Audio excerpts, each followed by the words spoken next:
Praise the Lord. വെളിപ്പാട് പുസ്തകം 1 മുതൽ 3 വരെയുള്ള അധ്യായങ്ങളുടെ ഒരു വിശദീകരണം ചെയ്യുവാനായിട്ടാണ് ഇപ്പോൾ പോകുന്നത്. 1 മുതൽ 5 വരെയുള്ള അധ്യായങ്ങളുടെ വിശദീകരണം നേരത്തെ കൊടുത്തിരുന്നു. അത് ഏകദേശം ഒരു 2.5 വർഷങ്ങൾക്ക് മുമ്പാണ്. പക്ഷേ അന്ന് അതിൽ വേർഡ് ബൈ വേർഡായിട്ട് ഉള്ളൊരു എക്സ്പ്ലനേഷൻ അതിലില്ലായിരുന്നു. അതിൽ വളരെ പ്രധാനപ്പെട്ടതായിട്ടുള്ള ചില വചനങ്ങൾ മാത്രമേ അതിൽ എക്സ്പ്ലെയിൻ ചെയ്തിരുന്നുള്ളൂ. അതുകൊണ്ട് അത് പോരാ എന്ന് അന്ന് തന്നെ കേട്ടു നോക്കിയ ആൾക്കാർ ചിലർ പറഞ്ഞിരുന്നു. അന്ന് ഞാനൊന്നും ചെയ്തില്ല. അതിന് കാരണം എന്താണെന്ന് വെച്ചാൽ വെളിപ്പാട് പുസ്തകം 1 മുതൽ 5 വരെയുള്ള അധ്യായങ്ങളിലല്ല ഭാവി കാലങ്ങളെക്കുറിച്ച് പറഞ്ഞിരിക്കുന്നത്. അത് പറഞ്ഞിരിക്കുന്നതെല്ലാം 6-ാം അധ്യായം മുതലാണ്.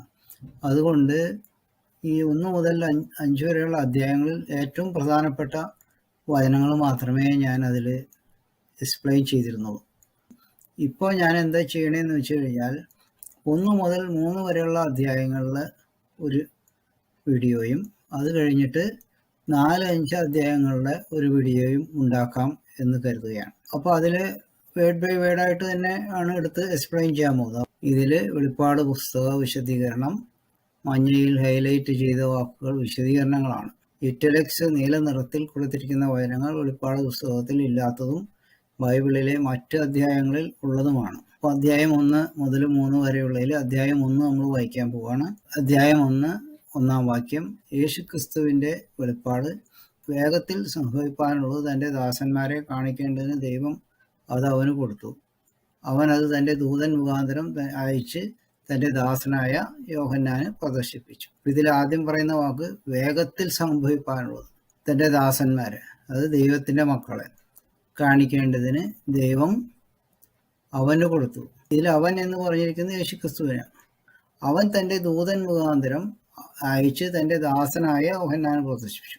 യേശുക്രിസ്തു തൻ്റെ ദൂതൻ മുഖാന്തരം അപ്പോസ്തലനായ യോഹന്നാന് കൊടുത്തു എന്നാണ് ഇപ്പോൾ പറയുന്നത്. അവൻ ദൈവത്തിൻ്റെ വചനവും യേശുക്രിസ്തുവിൻ്റെ സാക്ഷ്യവുമായി താൻ കണ്ടത് ഒക്കെയും സാക്ഷീകരിച്ചു. അതായത് ആ കൊടുത്ത ദൈവവചനങ്ങളെല്ലാം മനസ്സിലാവുന്ന തരത്തിൽ എഴുതി എന്നാണ് പറയുന്നത്. ഈ പ്രവചനത്തിൻ്റെ വാക്കുകളെ വായിച്ച് കേൾപ്പിക്കുന്നവനും കേൾക്കുന്നവനും അതിൽ എഴുതിയിരിക്കുന്നത് പ്രമാണിക്കുന്നവരും ഭാഗ്യവാന്മാർ. സമയം അടുത്തിരിക്കുന്നു. അതായത് ഈ പ്രവചന പുസ്തകത്തിലെ വാക്കുകൾ വായിച്ച് കേൾപ്പിക്കുന്നവൻ, അധ്യാപനം ചെയ്യുന്നവരും അത് കേൾക്കുന്നവരും അതിൽ എഴുതിയിരിക്കുന്നത് പ്രമാണിക്കുന്നവരും ഭാഗ്യവാന്മാർ. പ്രമാണിക്കാതിരുന്നിട്ട് അവിടെ കാര്യമില്ല എന്നാണ് ഇവിടെ പറയുന്നത്. അത് മേൽപ്പറഞ്ഞ ദുർവചനങ്ങൾ കേട്ടാൽ മാത്രം പോരാ, അപ്പോൾ അനുസരിക്കുകയും ചെയ്യണം.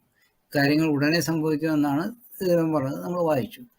യോഹന്നാൻ ആസിയയിലെ 7 സഭകൾക്കും എഴുതുന്നത്, ഇരിക്കുന്നവനും ഇരുന്നവനും വരുന്നവനുമായെങ്കിൽ നിന്നും അവൻ്റെ സിംഹാസനത്തിന് മുമ്പിലുള്ള 7 ആത്മാക്കളുടെ വക്കൽ നിന്നും എന്ന് പറഞ്ഞാൽ യോഹന്നാന്റെ കീഴിലുണ്ടായിരുന്ന 7 സഭകൾ, ആ 7 സഭകൾക്ക് എഴുതുന്ന ദൂതാണത്. ഇരിക്കുന്നവനും ഇരുന്നവനും വരുന്നവനുമായൻ എന്ന് പറയുന്നത് പിതാവായ ദൈവമാണ്. അടുത്തുള്ള വാക്യങ്ങൾ വായിക്കുമ്പോൾ നമുക്ക് മനസ്സിലാവും. അവന്റെ സിംഹാസനത്തിന് മുമ്പിലുള്ള 7 ആത്മാക്കളുടെ പക്കൽ. അപ്പോൾ പിതാവായ ദൈവത്തിന് മുമ്പിൽ 7 ആത്മാക്കൾ ഉണ്ടെന്ന് പറയുന്നുണ്ട്. പരിശുദ്ധാത്മാവാണത്. വിശ്വസ്ത സാക്ഷിയും മരിച്ചവരെ ആദജാതനും ഭൂരാജാക്കന്മാർക്ക് അധിപതിയുമായ യേശുക്രിസ്തുവിൽ നിന്നും നിങ്ങൾക്ക് കൃപയും സമാധാനവും ഉണ്ടാകട്ടെ. അപ്പോൾ ഇത് 3-ാമത്തെ ആളാരാ? യേശുക്രിസ്തുവാണ്.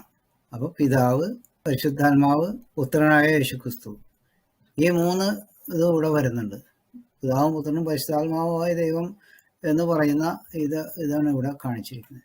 കൂടുതൽ വിവരങ്ങൾക്കായി ബൈബിൾ രഹസ്യങ്ങൾ 94 നോക്കുക. അപ്പോൾ അതെടുക്കാം നമുക്ക്. വെളിപ്പാട് പുസ്തകത്തിലെ പിതാവാൻ ദൈവത്തിന് മുമ്പിലെ 7 ദൈവാത്മാക്കൾ, അതിനെക്കുറിച്ചുള്ള ഒരു വിശദീകരണമാണ് ഈ കൊടുത്തിരിക്കുന്നത്. ആ 7 ദൈവാത്മാക്കൾ 1, 2, 3, 4, 5, 6, 7 ഇതാണ് 7 ദൈവാത്മാക്കൾ എന്ന് പറയുന്നത്. അപ്പോൾ ഭൂമിയിൽ യേശുക്രിസ്തു ജനിച്ച സമയത്ത് പിതാവായ ദൈവത്തിൻ്റെ ചെറിയ ഭാഗമാണ് ആദ്യം കൊടുത്തത്. അപ്പോൾ ഇതിലിപ്പോൾ ഇത്ര കാണിച്ചിട്ടുണ്ട്, അത്രയല്ല, അതിനേക്കാൾ കുറവ്. യേശുക്രിസ്തുവിൻ്റെ ആത്മാവ് പരിശുദ്ധാത്മാവ് തന്നെയായിരുന്നു, ഇത്രയാണ്. അത് കഴിഞ്ഞിട്ട് യോഹന്നാന്റെ കൈക്കീഴിൽ സ്നാനമേറ്റപ്പോൾ ദൈവം കുറച്ചും കൂടി ആത്മാവ് പരിശുദ്ധാത്മാവിൽ നിന്ന് എടുത്ത് കൊടുക്കുക ചെയ്തത്. അപ്പോൾ ലെവൽ 1 നിറഞ്ഞു. പിന്നെ അത് കഴിഞ്ഞിട്ട് മരിച്ചു ഉയർത്തെഴുന്നേറ്റതിന് ശേഷം രണ്ടെണ്ണം കൂടി കൊടുക്കുകയാണ്. 2, 3 എന്ന് പറഞ്ഞിട്ട് ഈ ഉള്ള ആത്മാക്കളിൽ നിന്ന് തന്നെയാണ് കൊടുക്കുന്നത്. എല്ലാം ഒരേ ആത്മാവാണ്. അപ്പോൾ നെക്സ്റ്റ് 2, 3 ഇത്ര ഈ ലെവലിലായി. പിന്നെയും ആത്മാക്കളെ ദൈവം കൊടുത്തിട്ടുണ്ട്. കാരണം എന്ന് വെച്ചാൽ വെളിപ്പാട് പുസ്തകം 5-ാം അധ്യായം വരുമ്പോൾ അവിടെ 7 ആത്മാക്കളുടെ ശക്തി പുത്രൻ തമ്പുരാനെ കിട്ടിയതായിട്ട് അവിടെ പറയുന്നുണ്ട്. അപ്പം ഇവിടെ 3 ഉള്ളൂ. പക്ഷെ അതിനുശേഷം 4 ലെവലും കൂടി അവിടെ കിട്ടി, പൂർണ്ണശക്തി ആയി എന്നുള്ള. പിന്നെ 6-ാം വാക്യം, നമ്മെ സ്നേഹിക്കുന്നവനും നമ്മുടെ പാപം പോക്കി നമ്മെ തൻ്റെ രക്തത്താൽ വിടുവിച്ച് തൻ്റെ പിതാവായ ദൈവത്തിന് നമ്മെ രാജ്യവും പുരോഹിതന്മാരും ആക്കി തീർത്തതിനുമായവന് എന്നേക്കും മഹത്വവും ബലവും ആമേൻ. യേശുക്രിസ്തു നമ്മുടെ പാപം പോക്കി പിതാവായ ദൈവത്തിൻ്റെ രാജ്യത്തിന് യോഗ്യതയുള്ളവരാക്കി തീർത്തു. ആ ദൈവത്തിന് എന്നേക്കും മഹത്വവും ബലവും എന്നാണ് ഇവിടെ പറയുന്നത്. മുകളിൽ പറഞ്ഞിരിക്കുന്ന വചനത്തിൽ ക്രിസ്തു ഭൂമിയിലുള്ള സകല അധികാരങ്ങൾക്കും മുകളിൽ വാഴുന്നു എന്നാണ്. മത്തായി 28:18, എഫേഷ്യർ 1:21-22 വാക്യങ്ങൾ. ആയതിനാൽ ഭൂമിയിലുള്ള എല്ലാ അധികാരങ്ങളും ദൈവത്താൽ നിയമിക്കപ്പെട്ടിട്ടുള്ളതാണ്. അതുകൊണ്ട് നമ്മൾ അത് അംഗീകരിക്കണം. അവർ എടുക്കുന്ന നല്ല തീരുമാനങ്ങൾ കൊണ്ട് നമുക്ക് ഗുണമുണ്ടാകും. എന്നാൽ അവർ എടുക്കുന്ന നല്ലതല്ലാത്ത തീരുമാനങ്ങൾ കൊണ്ട് നമുക്ക് ദോഷം വരികയും ചെയ്യും. ആയതിനാൽ നാം അധികാരസ്ഥാനത്ത് ഇരിക്കുന്നവർക്ക് വേണ്ടി പ്രാർത്ഥിക്കേണ്ടതാണ്. മത്തായി 28:18 എന്താ പറയുന്നത്? യേശു എടുത്തുന്നു, സ്വർഗത്തിലും ഭൂമിയിലും സകല അധികാരവും എനിക്ക് നൽകപ്പെട്ടിരിക്കുന്നു. അത് ഉയർത്തെഴുന്നേറ്റ് ശിഷ്യന്മാരെ അടുത്ത് വന്നതിന് ശേഷം ആ സമയത്ത് പറഞ്ഞ കാര്യമാണിത്. പിന്നെ എഫേഷ്യർ 1:21-22 സ്വർഗത്തിൽ തൻ്റെ വലത്തുഭാഗത്ത് എല്ലാ വാഴ്ചയ്ക്കും അധികാരത്തിനും ശക്തിക്കും കർത്തൃത്വത്തിനും ഈ ലോകത്തിൽ മാത്രമല്ല വരുവാനുള്ളതിലും വിളിക്കപ്പെടുന്ന സകല നാമത്തിനും അത്യന്തം മീതെ ഇരുത്തുകയും സർവവും അവൻ്റെ കാൽക്കീഴാക്കി വെച്ച് അവനെ സർവത്തിനും മീതെ തലയാക്കി എന്നാ പറയുന്നത്. ഈ നേരത്തെ പറഞ്ഞ വാക്യത്തിൻ്റെ വേറൊരു രീതിയിലുള്ള എക്സ്പ്ലനേഷനാണത്. 1 തിമോത്തിയോസ് 2:1-2 പറയുന്നത്, എന്നാൽ സകല മനുഷ്യർക്കും നാം സർവഭക്തിയോടും ഘനത്തോടും കൂടെ സാവധാനതയും സ്വസ്ഥതയുമുള്ള ജീവനം കഴിക്കേണ്ടതിനും വിശേഷാൽ രാജാക്കന്മാർക്കും സകല അധികാരസ്ഥന്മാർക്കും വേണ്ടി യാചനയും പ്രാർത്ഥനയും പക്ഷപാതവും സ്തോത്രം ചെയ്യണം എന്ന് ഞാൻ സകലത്തിനും മുമ്പേ പ്രബോധിപ്പിക്കുന്നു. നേരത്തെ പറഞ്ഞ മാതിരി സകല അധികാരവും സുഖത്താൽ നിയമിക്കപ്പെട്ടതാണ്. അതുകൊണ്ട് അവർക്ക് വേണ്ടി നമ്മൾ പ്രാർത്ഥിക്കണം. അല്ലെങ്കിൽ അവർ എടുക്കുന്ന ദോഷം തീരുമാനങ്ങൾ നമ്മളെ ദോഷമായിട്ട് ബാധിക്കും എന്നാണ് ഈ പറഞ്ഞതിൻ്റെ അർത്ഥം. പിന്നെ 7-ാം വാക്യം, ഇതാ അവൻ മേഘാരൂഢനായി വരുന്നു, ഏത് കണ്ണും അവനെ കുത്തിത്തെളിച്ചവനും അവനെ കാണും, ഭൂമിയിലെ ഗോത്രങ്ങളൊക്കെ അവനെ ചൊല്ലി വിലപിക്കും. ആമേൻ. അത് യേശുക്രിസ്തുവിൻ്റെ 2ാമത്തെ വരവിനെ കുറിച്ചാണ് ഇവിടെ ഈ പറയുന്നത്. ആ സമയത്ത് ഉണ്ടാകുന്ന കാര്യങ്ങളാണ് ഇതെല്ലാം. മേൽപ്പറഞ്ഞ വചനം യേശുക്രിസ്തു മേഘങ്ങളിൽ വരുന്നതായി പറയുന്നു. ഇത് തന്നെ അപ്പസ്തോല പ്രവൃത്തികൾ 1:11 പറയുന്നു. ഇത് കാണത്തക്ക വിധത്തിലുള്ള ഒരു കാര്യമാണ്, രഹസ്യമല്ല. ഈ പറയുന്ന കർത്താവിൻ്റെ വരവിന് മുമ്പ് യേശുക്രിസ്തു രഹസ്യമായി വരുന്നു എന്നുള്ളതിന് ഒരു വചനം പോലും ബൈബിളിലില്ല. രഹസ്യവരവുണ്ട് എന്ന് പറയുന്ന ഒരു ദുരുപദേശം ഈ ലോകത്ത് 99.9% സുവിശേഷന്മാർ പറഞ്ഞുകൊണ്ട് നടക്കുന്നുണ്ട്. അത് ശരിയല്ല എന്നാണ് ഇവിടെ ഇതിൽ നമുക്ക് മനസ്സിലാവുന്നത്. അപ്പോൾ അത് അങ്ങനെയുള്ള ദുരുദേഷ്ടകന്മാർ അന്ത്യകാലത്തും ഉണ്ടാകുന്ന യേശുക്രിസ്തു നേരിട്ട് മത്തായി സുവിശേഷം 24-ാം അധ്യായത്തിൽ പറയുന്നുണ്ട്. 2 തെസ്സലോനിക്കർ 2-ാം അധ്യായം 1 മുതൽ 3 വരെയുള്ള വാക്യങ്ങൾ വായിക്കുമ്പോൾ അതിലും നമുക്കത് കാണാം. അത് പൗലോസ്ലീഹ എഴുതിയിരിക്കുന്ന കാര്യമാണ്. അപ്പോസ്തല പ്രവൃത്തി 1 പറയുന്നത് വായിക്കാം. ഗലീല പുരുഷന്മാരെ, നിങ്ങൾ ആകാശത്തിലേക്ക് നോക്കി നിൽക്കുന്നത്, നിങ്ങളെ വിട്ട് സ്വർഗാരോഹണം ചെയ്ത ഈ യേശുവിനെ സ്വർഗത്തിലേക്ക് പോകുന്നതിനായി നിങ്ങൾ കണ്ടതുപോലെ തന്നെ അവൻ വീണ്ടും വരുമെന്ന് പറയും. നേരത്തെ പറഞ്ഞ അതേ വചനം തന്നെ. പിന്നെ മർക്കോസ് 14:22 പറയുന്നത്, ഞാനാകുന്നു മനുഷ്യപുത്രൻ സർവശക്തൻ്റെ വലത്തുഭാഗത്തിരിക്കുന്നതും ആകാശമേഘങ്ങളോടെ വരുന്നത് നിങ്ങൾ കാണുമെന്ന് യേശു പറഞ്ഞു. ഈ പറഞ്ഞ കാര്യം തന്നെയാണ് ഈ പറയുന്നത്. ഇത് കർത്താവിൻ്റെ വരവിൻ്റെ സമയത്ത് സംഭവിക്കുന്നു. വെളിപ്പാട് 19:11 കർത്താവ് വരുന്ന സമയം. അതിനു മുമ്പ് വേറൊരു വരവില്ല. ഈ സമയം മരിച്ച വിശുദ്ധന്മാരുടെ പുനരുദ്ധാനവും ജീവനോടെയുള്ള വിശുദ്ധന്മാരുടെ ഉൽപ്രാവണവും നടക്കുന്നു. ഒപ്പം തന്നെ യാതന സ്ഥലത്ത് കിടക്കുന്ന യേശുക്രിസ്തുവിനെ ക്രൂശിച്ച് യഹൂദന്മാരെ കർത്താവിൻ്റെ വരവ് പാതാളം തുറന്ന് ദൈവം കാണിച്ചു കൊടുക്കും. മർക്കോസ് 14:62. ഇത് നേരത്തെ കാണിച്ച പോലെ. എന്നാൽ അവർക്ക് മോചനമില്ല. കാണിച്ചു കൊടുക്കുന്ന ദൈവം ഒരു വാക്ക് പറഞ്ഞിട്ടുണ്ടെങ്കിൽ അതുപോലെ സംഭവിക്കും. പക്ഷെ അവർക്ക് എവിടെയും പോകാൻ പറ്റില്ല. അവർ പാതാളത്തിലൂടെ കിടക്കുകയുണ്ടാവുള്ളൂ. പിന്നെ 8-ാം വാക്യം, ഞാൻ ആൽഫയും ഒമേഗയോ ഒന്നു. എന്ന് ഇരിക്കുന്നവനും ഇരുന്നവനും വരുന്നവനുമായി സർവ്വശക്തിയുള്ള ദൈവമായ കർത്താവ് അരുളി ചെയ്യുന്നു. ആൽഫയും ഒമേഗ എന്ന് പറഞ്ഞാൽ എയും ഇസറ്റുമാരെയുള്ള 2 അക്ഷരങ്ങളാണിത്. അത് പറയുന്നതാരാ? പിതാവായ ദൈവമാണ്. ഇരിക്കുന്നവനും ഇരുന്നവനും വരുന്നവനുമായി സർവശക്തിയുള്ള ദൈവമായ കർത്താവ് അരുളി ചെയ്യുന്നു. ഇവിടെ വരുന്നവനുമായി എന്ന് പറയുന്നുണ്ട്. അത് മുകളിലും നമ്മൾ കാണുന്നുണ്ട്. എവിടെയാ പറഞ്ഞിരിക്കുന്നത്? 4-ാം വാക്യം. ഇരിക്കുന്നവനും ഇരുന്നവനും വരുന്നവനുമായ വെങ്കൽ നിന്നും. ഇത് പിതാവായ ദൈവമാണ്. ആ പിതാവായ ദൈവത്തിന് മുമ്പിലാണ് 7 ആത്മാക്കൾ അവിടെ ഉണ്ടെന്ന് പറയുന്നത്. അപ്പൊ ഈ പറഞ്ഞ വാക്യത്തിലും അത് തന്നെയാണ് പറയുന്നത്. ഇരിക്കുന്നവനും ഇരുന്നവനും വരുന്നവനുമായി സർവശക്തിയുള്ള ദൈവം. യേശുക്രിസ്തു വരുന്ന സമയത്ത് പിതാവായ ദൈവം ഭൂമിയിലേക്ക് വരുന്നുണ്ടെങ്കിലും പിതാവായ ദൈവത്തിന്റെ തേജസ് കണ്ടു കഴിഞ്ഞാൽ മനുഷ്യർ മരിച്ചു പോകും. അപ്പൊ ആ വരവ് എന്ന് പറയുന്നത് ഒരാളത്വമായിട്ട് വരികയല്ല, ആ പ്രസൻസ് അവിടെ ഉണ്ടാവും എന്നാണ് പറയുന്നതിന്റെ അർത്ഥം. 9-ാം വാക്യം. നിങ്ങളുടെ സഹോദരനും യേശുവിന്റെ കഷ്ടതയിലും രാജ്യത്തിലും സഹിഷ്ണുതയിലും കൂട്ടാളിയുമായ യോഹന്നാൻ എന്ന ഞാൻ ദൈവവചനവും യേശുവിന്റെ സാക്ഷ്യവും നിമിത്തം പത്മോസ് എന്ന ദ്വീപിലായിരുന്നു. 10-ാം വാക്യം. കർത്തൃദിവസത്തിൽ ഞാൻ ആത്മപുരുഷനായി. നീ കാണുന്നത് ഒരു പുസ്തകത്തിൽ എഴുതി എഫെസോസ്, സ്മുർണ, പെർഗമോസ്, തുയതൈര, സർദീസ്, ഫിലദൽഫ്യ, ലവോദിക്ക എന്നീ 7 സഭകൾക്ക് അയക്കുക എന്നിങ്ങനെ കാഹളത്തിനൊത്ത ഒരു മഹാനാഥം എൻ്റെ പുറകിൽ കേട്ടു. പത്മോസ് എന്ന ദ്വീപില് അപ്പൊസ്തലനായ യോഹന്നാനായിരിക്കുമ്പോൾ കർത്താവിന്റെ ദിവസത്തിൽ ആത്മാവിലൊരു വിവശത ഉണ്ടായി. ആത്മാവിൽ വിവശത ഉണ്ടായ സമയത്ത് ഒരു ദർശനം കാണാണ്. ആ കാണുന്ന കാര്യം ഇപ്പോൾ പറഞ്ഞ 7 സഭകൾക്ക് എഴുതി അയക്കാനായിട്ട് പറയുന്ന ശബ്ദം കേട്ടു എന്നാണ് പറയുന്നത്. എന്നോട് സംസാരിച്ച നാദം എന്ത് എന്ന് കാണുവാൻ ഞാൻ തിരിഞ്ഞു. പിന്നെ 13-ാം വാക്യം. തിരിഞ്ഞപ്പോൾ 7 പൊൻ നിലവിളക്കുകളെയും നിലവിളക്കുകളുടെ നടുവിൽ നിലയങ്കി ധരിച്ച് മാറത്ത് പൊൻകച്ച കെട്ടിയവനായി മനുഷ്യപുത്രനോട് സദൃശനായവനെയും കണ്ടു. അവന്റെ തലയും തലമുടിയും വെളുത്ത പഞ്ഞി പോലെ ഹിമത്തോളം വെള്ള, കണ്ണ് ദ്യാലയ്ക്ക് ഒത്തതും, കാൽ ഉലയിൽ ചുട്ടുപഴുപ്പിച്ച വെള്ളോട്ടിന് സദൃശ്യവും, അവന്റെ ശബ്ദം പെരുവെള്ളത്തിന്റെ ഇരച്ചിൽ പോലെയുമായിരുന്നു. അവന്റെ വലം കൈയിൽ 7 നക്ഷത്രമുണ്ട്. യേശുക്രിസ്തുവിനെ പറ്റിയുള്ള കാഴ്ചയാണ്. അവന്റെ വായിൽ നിന്ന് മൂർച്ചയേറിയ ഇരുവായ്ത്തലയുള്ള വാൾ പുറപ്പെടുന്നു. അവന്റെ മുഖം സൂര്യൻ ശക്തിയോടെ പ്രകാശിക്കുന്നത് പോലെ ആയിരുന്നു. അവനെ കണ്ടിട്ട് ഞാൻ മരിച്ചവനെ പോലെ അവന്റെ കാൽക്കൽ വീണു. അവൻ വലം കൈ എൻ്റെ മേൽ വെച്ചു. ഭയപ്പെടേണ്ട, ഞാൻ ആദ്യനന്തിനും ജീവനുള്ളവനും ആകുന്നു. യേശുക്രിസ്തുവിനെ കണ്ടപ്പോൾ അപ്പൊസ്തലനായ യോഹന്നാൻ മരിച്ചവനെ പോലെ ആയി എന്നാ പറയുന്നത്. എന്നിട്ട് കാൽക്കൽ വീണു. അവൻ വലം കൈ എൻ്റെ മേൽ വെച്ചു. ഭയപ്പെടേണ്ട, ഞാൻ ആദ്യനും അന്തിനും ജീവനുള്ളത്. ആൽഫ ആൻഡ് ഒമേഗ എന്ന് പിതാവിനെ കുറിച്ച് പറഞ്ഞില്ലേ, അത് തന്നെയാണ് ആദ്യനും അന്തിനെന്ന് പുസ്തകനായ യേശുക്രിസ്തുവിനെ കുറിച്ചും പറയുന്നത്. കൂടുതൽ വിവരങ്ങൾക്കായി ബൈബിൾ രഹസ്യങ്ങൾ 57-87 തിരയുക. പിന്നെ 18-ാം വാക്യം. ഞാൻ മരിച്ചവനായിരുന്നു, എന്നാൽ ഇതാ എന്നേക്കും ജീവിച്ചിരിക്കുന്നു. മരണത്തിന്റെയും പാതാളത്തിന്റെയും താക്കോൽ എൻ്റെ കൈവശമുണ്ട്. മഹത്വവൽക്കരിക്കപ്പെട്ട യേശുക്രിസ്തുവിന്റെ ഒരു ദർശനവും അവിടുത്തെ വചനങ്ങളുമാണ് മേൽ കൊടുത്തിരിക്കുന്നത്. ഇവിടെ മരണം എന്ന് പറയുന്നത് മരണത്തിന്റെ ആത്മാവാണ്. യേശുക്രിസ്തുവിന്റെ പുനരുത്ഥാനത്തിന് മുമ്പ് പാതാളത്തിന്റെയും മരണത്തിന്റെയും താക്കോൽ സാത്താന്റെ കൈവശമായിരുന്നു. എന്നാൽ അതിപ്പോൾ യേശുക്രിസ്തുവിന്റെ കയ്യിലാണ്. മത്തായി 28:18, എഫേഷ്യർ 1:21. പിന്നെ 19-ാം വാക്യം. നീ കണ്ടതും ഇപ്പോഴുള്ളതും ഇനി സംഭവിക്കാനിരിക്കുന്നതും എൻ്റെ വലം കൈയിൽ കണ്ട 7 നക്ഷത്രത്തിന്റെ മർമ്മവും 7 പൊൻ നിലവിളക്കിന്റെ വിവരവും എഴുതുക. 7 നക്ഷത്രം 7 സഭകളുടെ ദൂതന്മാരാകുന്നു. 7 നിലവിളക്ക് 7 സഭകളാകുന്നു എന്ന് കൽപ്പിച്ചു. ഈ 7 സഭകളും 7 സഭകളുടെ ദൂതന്മാരുമാണ് ഈ കണ്ടത്. വലം കൈയിൽ കണ്ട നക്ഷത്രവും 7 പൊൻ നിലവിളക്കും എന്നാണ് പറയുന്നത്. ഇപ്പൊ ഇതിലൂടെ പറയും നീ കണ്ടതും ഇപ്പോൾ ഉള്ളതും ഇനി സംഭവിക്കാനിരിക്കുന്നതും ആണ്. ഇനിയിപ്പോ യേശുക്രിസ്തു പറയാൻ പോകുന്നതാണ് പറയുന്നത്.